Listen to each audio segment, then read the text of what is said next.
Right, lately I've been running a lot of testing on expertise. How much is it worth? Do you get different values depending on different things?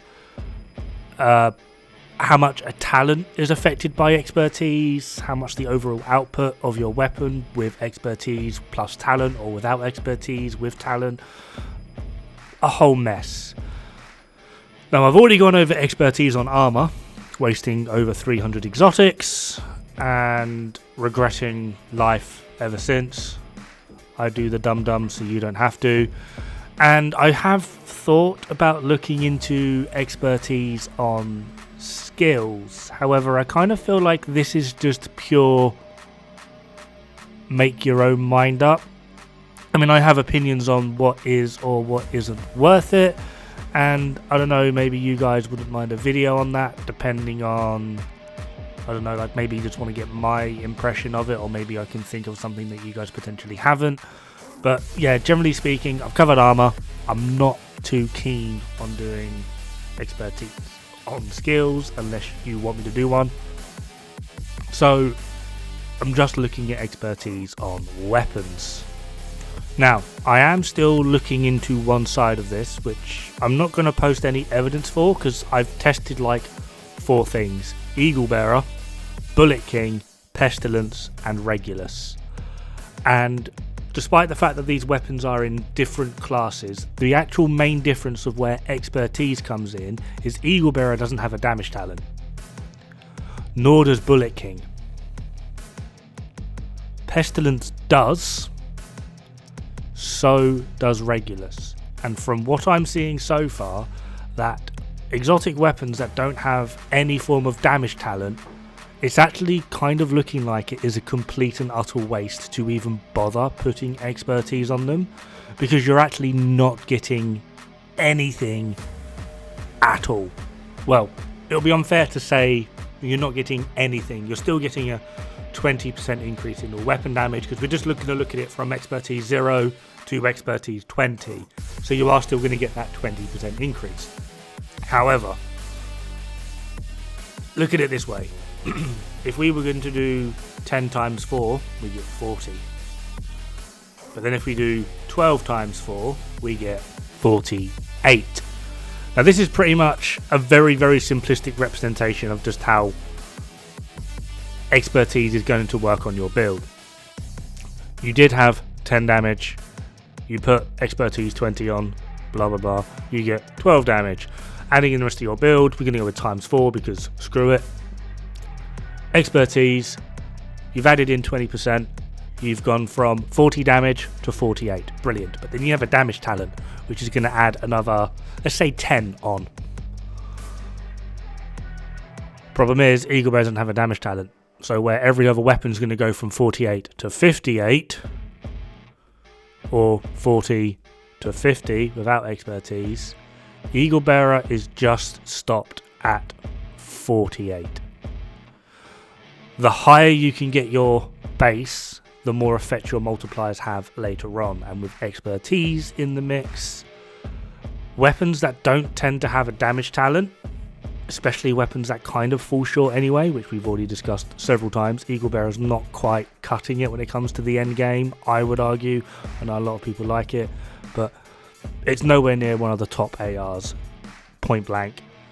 But now that expertise is in the mix, you're actually getting even less out of it.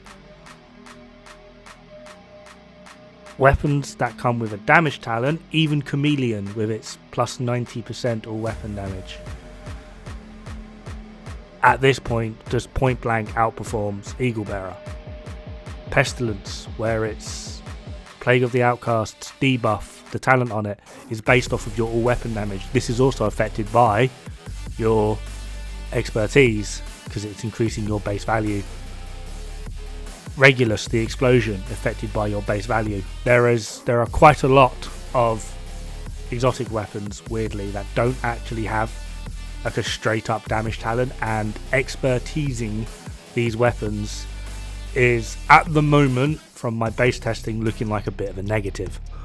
Well, that ended up being 5 minutes on something I wasn't even meant to talk about in this video, but hell, what do I know, you know. Anyway, expertise on your weapons. How much is it? How much is it worth? Is it worthwhile actually doing? When should I start doing expertise? Well, for the answer of when you should start doing expertise, I would argue absolutely not until you have literally nothing else to do and you can afford it. It becomes very expensive very quick, especially the moment you hit plus 10 on your weapons and gears, because then it starts involving exotics. I would genuinely argue that the minimum SHD level that you should be to start investing into expertise would be 1000. The reason for this is simply because every level you go up after 1000 is a point in your SHD resource acquisition thing, which then means there's a lot more freedom for you to utilize on how you wish to do your resource farming and resource management. So personally, from my end, I would say minimum SHD 1000. I would more conservatively say don't even be below 2k SHD, which does seem a little bit gatekeepy, but trust me, once you've got like 4 or 5 builds and you're like, oh, I want to expertise these, and then you realize the resource costs. I'm level 9000, and ignoring my hiccup with maximizing a full armor set to plus 20, I have maybe 5 builds that are pushed up to the high expertise level. It is very, very expensive. For the next question, is expertise worth it? This is largely going to depend on who you ask. Expertise on armor? No. I've proved this time and time again. I wasted 300 exotics on it. I'm going to keep saying it just to prove a point. On armor? No.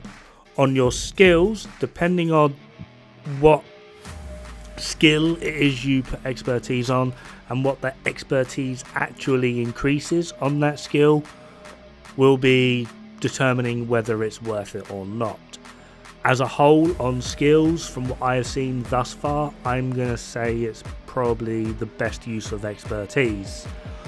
On your weapons, this is a weird one. You see, for people like myself, a lot of the members of my clan leader, a lot of the people that I play with, we've been running raids, legendary, running around in heroic, doing the endgame content for a year, with minimal changes to the overall game system and mechanic, without expertise, and we were doing it just fine. Our damage was just fine. We didn't need the expertise. Sure, more damage is always welcome. However, as to whether or not it's worth it is entirely debatable, depending on who you are, simply just because some people do struggle with the endgame content, and then suddenly they've got expertise and they don't struggle that much anymore. Where there are others like myself, okay, me existing is a bloody struggle, but I never really struggled with the in-game content. I've always been able to complete it. I've been able to solo legendaries. I've been involved in raid groups. I've done pretty much every single piece of content, regardless of the difficulty, in the game, just fine without expertise. Expertise, in my opinion, is a very poor attempt to keep the endgame players still invested, give them something to do, while the developers figure out what exactly it is they're planning on doing with the game. Being said, expertise does actually have a purpose. It really, really does increase the usability and utility of hybrid style builds. Expertise on your weapon specifically is all weapon damage. So you see those lovely red cores that I've got that give 15% weapon damage? Level 15 on your weapon is the exact same as 1 red core. That's literally all it is. Now, although this seems quite minimal, it's also a very useful effect. It essentially allows us that on a full red build, rather than having 6 red cores, we now effectively get 8. And the reason I'm going to say 8 is because we get at expertise 20, 15% of that is 1 red core, we get an extra 5%, and then we also get another 10% from our watch. This gives us a grand total of 120% damage. So if we have 15% per core, times 15 by 8, we get 120. Ta-da! Yeah, basic math. We essentially now have the capability to run an 8 red core DPS build. This is not really that much to scoff at, simply just because more damage is more damage, and especially if you are in the PvE element of the game. It's been said before, I've said it before, I know a lot of people believe this: the best defense is your offense, specifically in PvE. So I'm not going to cry if I get given more free damage for the sake of a little bit of extra farming. I don't mind farming, I quite like grindy games. It's one of the reasons I played Division in the first place. I like the grind. I'm a weirdo. However, that being said, at expertise 20, a lot of people are putting a lot of stock into how powerful this potentially is or isn't. And this really does depend on how you have your build made up. Now, one thing I can tell you from the off is the lower your overall damage, the more effect you actually get from expertise, simply due to returns to scale. The more you put in, the lower the scale will go. The less you put in, the higher the scale will go.